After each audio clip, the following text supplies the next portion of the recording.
Before you hit play, get ready to be astounded. We give you an intimate tour of Jack Nicholson's infamous home, and you won't believe what's inside every door.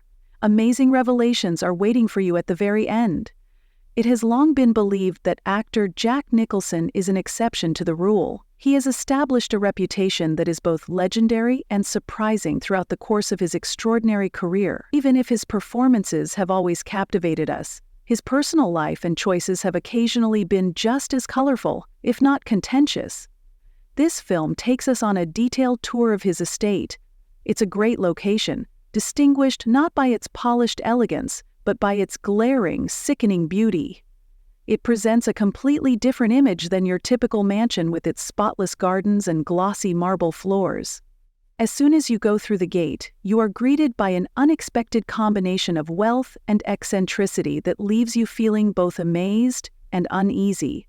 As you look around, you'll notice that the estate's layout and architecture appear to capture the man's complex personality.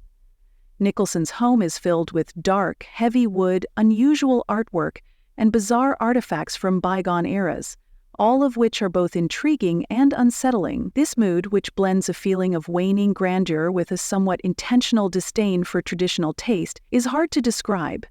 Each segment appears to have an own personality, exhibiting a sense of reckless irresponsibility at moments and a somber, almost oppressive tone at others.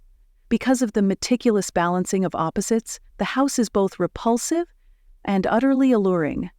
The house's striking contrast to a typical Hollywood mansion is the first thing you notice about it. The residence of a celebrity is not quite as luxurious and ideal as most of us would think.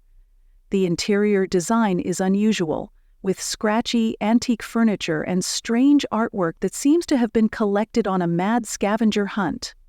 The pictures and mementos that line the walls are unattractive, but they seem to convey the tale of a man who has seen it all. Some areas are dark and menacing, with cluttered hallways and rooms that resemble a historical archive of failed fashions, rather than a showcase for modern luxury. Despite all of its flaws, the chaos has an alluring charm and an honesty that is rare in the spotlessly maintained homes of other superstars. Upon closer inspection of the estate, you will notice the extent of this repulsive design. The spacious living room, for example, is filled with strange items and vintage furnishings that seem to have been amassed over years of rushed purchases and mysterious gifts. Strange paintings and sculptures that appear to have been made by amateur painters, with a taste for the macabre, add to the eerie ambiance. Even though many people thought the place was awful, it is clear that Nicholson never intended for his decor selections to impress guests or follow trends, but rather to create an atmosphere that was all his own. But if you look more closely, you might find that this repulsiveness is exactly what makes it memorable. The mansion, which gives Nicholson the freedom to live his life as he pleases and defy social expectations, is a physical embodiment of his rebellious worldview. The kitchen and eating areas of this intriguing house provide even more complexity.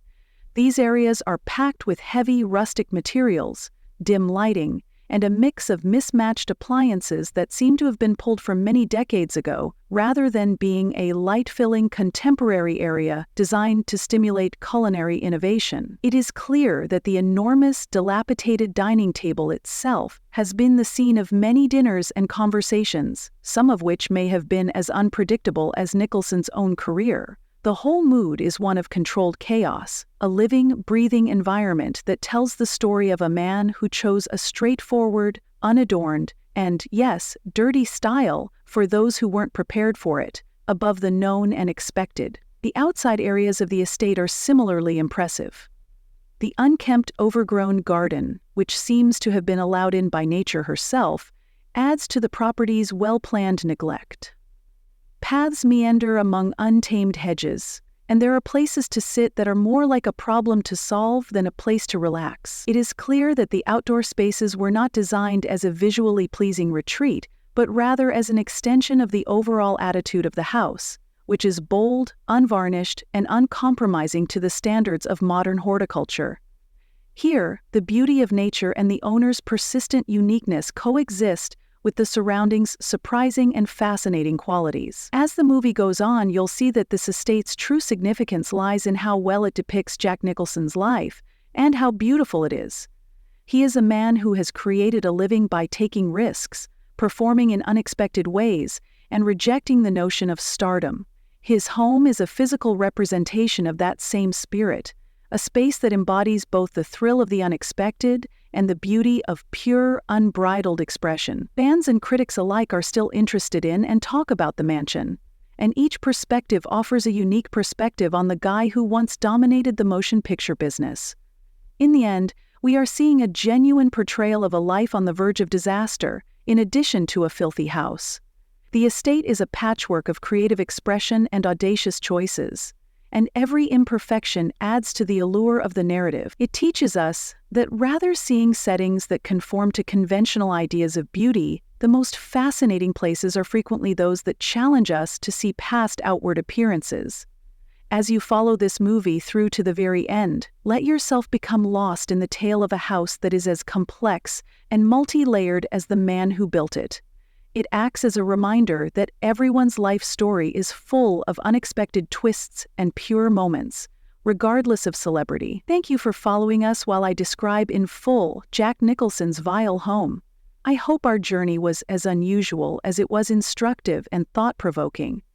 Remember that this house is not just a strange collection of rooms and artifacts, but a living piece of art, a glimpse into the life of a man who never played by the rules and always danced to his own beat. Take pleasure in recalling all the amazing details, and allow this experience to remind you that the most interesting life stories are often the ones that defy expectations. Make the most of the rest of your day, and don't be afraid to learn about new facets of history, art, and self-expression.